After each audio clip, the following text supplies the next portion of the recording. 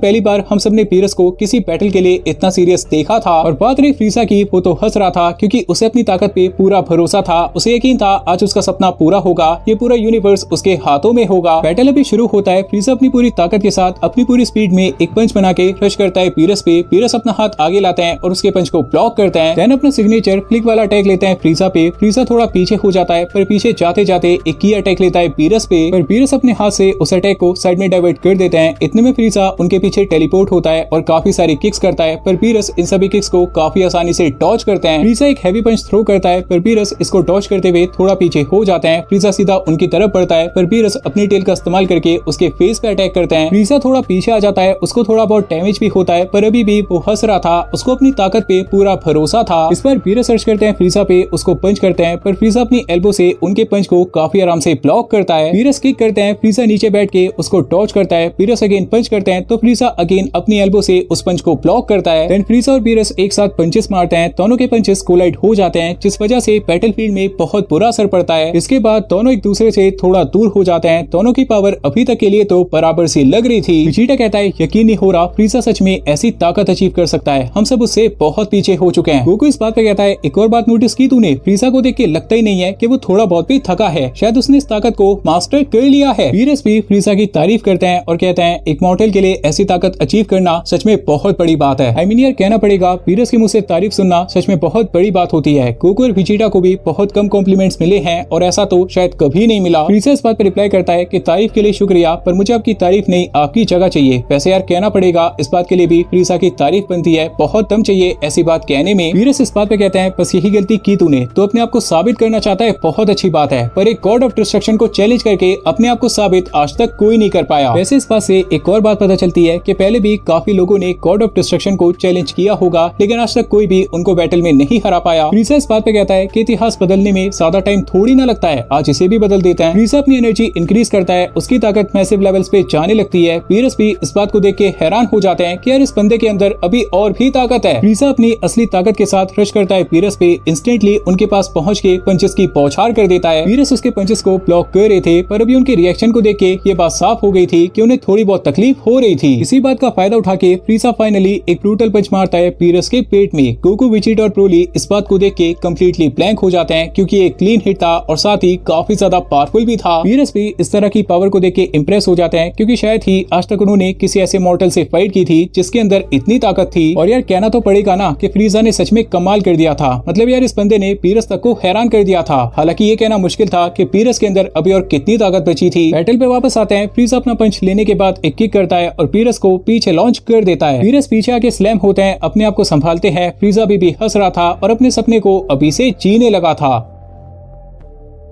तो इस एपिसोड की शुरुआत होती है पीरस के प्लेनेट से और हम सब देख रहे थे पीरस और ब्लैक फ्रीजा के बैटल को। फ्रीजा अपने अटैक लेने के बाद कहता है चाहे आप गॉड हैं या फिर हमसे मॉर्टल, मेहनत सबको करनी पड़ती है। बेसिकली वो कह रहा था अगर मेहनत ना की जाए तो एक गॉड भी कमजोर हो जाता है। पीरस अपने आप को संभालते हैं, वापस खड़े हो जाते हैं। फ्रीजा अगेन अपनी पूरी स्पीड में आता है। इस बार पीरस के चेस्ट पे अटैक करता है। अब पता नहीं क्यों पर पीरस शायद जानबूझ के उसके अटैक को ब्लॉक नहीं करते, क्योंकि इतनी आसानी से तो पीरस को हिट करना पॉसिबल ही नहीं है। अब क्योंकि फ्रीजा के अटैक पीरस को लगते जा रहे थे, उसे ऐसा लगता है उसकी पावर पीरस से ज्यादा है और इस बैटल को खत्म करने का टाइम आ चुका है। फ्रीजा एक बहुत मैसिव सुपरनोवा बनाता है। ये ब्लैक फ्रीजा का सबसे पावरफुल अटैक होने वाला था, तो उसकी इंटेंसिटी का अंदाजा आप खुद ही लगा सकते हो। फ्रीजा इस अटैक से ये बात मेक श्योर करने वाला था कि पीरस इरेज हो जाए। लाइक उसका मानना तो यही था ये वाला अटैक पीरस को इरेज कर सकता है। वैसे एक बात देखी आपने, जिस गॉड ऑफ डिस्ट्रक्शन ने अपनी पूरी लाइफ में पता नहीं कितने प्लैनेट्स तबाह किए होंगे, आज वही गॉड इरेज होने की कगार पे खड़ा था। लाइक अगर फ्रीजा के पर्सपेक्टिव से देखा जाए तो ये कहना गलत नहीं होगा। शायद आप इस बात को मानोगे। गोकू और विजिटा ने कभी नहीं सोचा था कि जिंदगी में ऐसा पल भी आएगा जब वो पीरस को ऐसी हालत में देखेंगे। यहाँ तक कि ब्रोली को भी यकीन नहीं हो रहा था कि कोई बंदा पीरस को बैटल में इस कदर डोमिनेट कर सकता है। लेकिन अगर बात करें वीस की तो वो तो आराम से शांत खड़े थे, शायद इसलिए बिकॉज वो एक एंजल थे और वो अपने इमोशंस नहीं दिखा सकते थे, या शायद इसलिए क्योंकि वीस को अपने सबसे पावरफुल स्टूडेंट की पावर का अंदाजा था। दोनों में से कौन सी बात सच थी क्या पता। फिलहाल बैटल पे वापस आते हैं और हम सब देखते हैं फ्रीजा फाइनली अपना सबसे पावरफुल अटैक लेता है पीरस पे और पीरस क्या करते हैं अपने असली नेचर में आ जाते हैं। अब आएगा बैटल का असली मजा। ब्लैक फ्रीजा का सबसे पावरफुल अटैक पीरस तक पहुंचने से पहले अपने आप हाकाई हो जाता है। अनोखी बात ये थी कि पीरस ने हाकाई नहीं बोला था और ना ही वो अपनी जगह से हिले थे, तो फिर ये कैसे हुआ? कहीं ऐसा तो नहीं था कि पीरस के रिएक्ट करने की स्पीड इतनी ज्यादा थी कि कोई भी उन्हें देख ही नहीं पाया। अब असल बात क्या थी ये तो बस वीसी जानते थे, क्योंकि किसी ने देखा हो या फिर ना देखा हो, उन्होंने तो देखा होगा। फ्रीजा का रिएक्शन भी कमाल का था, क्योंकि उसे समझ ही नहीं आता वो रिएक्ट करे तो क्या करे। उसे समझ ही नहीं आ रहा था कि उसका अटैक गया कहाँ। पीरस तो अपनी जगह से हिले नहीं थे, तो क्या उसके अटैक ने उसे धोखा दे दिया? क्या वो पीरस से डर के अपने आप भाग गया? पीरस इंस्टेंटली फ्रीजा की आंखों के सामने आ जाते हैं। फ्रीजा पूरी तरह से घबरा जाता है। अगेन किसी ने भी उन्हें हिलते हुए नहीं देखा था। फ्रीजा की हालत खराब थी और पीरस कहते हैं आग से खेलना बच्चों के लिए अच्छा नहीं होता, किसी ने समझाया नहीं तुझे? पीरस फ्रीजा के पेट में इतनी जोर से पंच मारते हैं कि फ्रीजा की दुनिया ही बदल जाती है। ऐसे दर्द का एहसास उसे कभी नहीं हुआ था। फ्रीजा इतनी स्पीड में पीछे लॉन्च होता है कि ब्लैक फॉर्म की स्पीड भी इसके सामने कम थी। मतलब यार हद ही हो गई। पीरस उसके रास्ते में आते हैं क्योंकि वो उससे भी ज्यादा तेज थे। फ्रीजा के कंधे पे हाथ रखते हैं और फ्रीजा नीचे गिर जाता है। वहाँ पर एक बहुत बड़ा क्रेटर बन जाता है जिसके अंदर फ्रीजा बेहोश पड़ा था।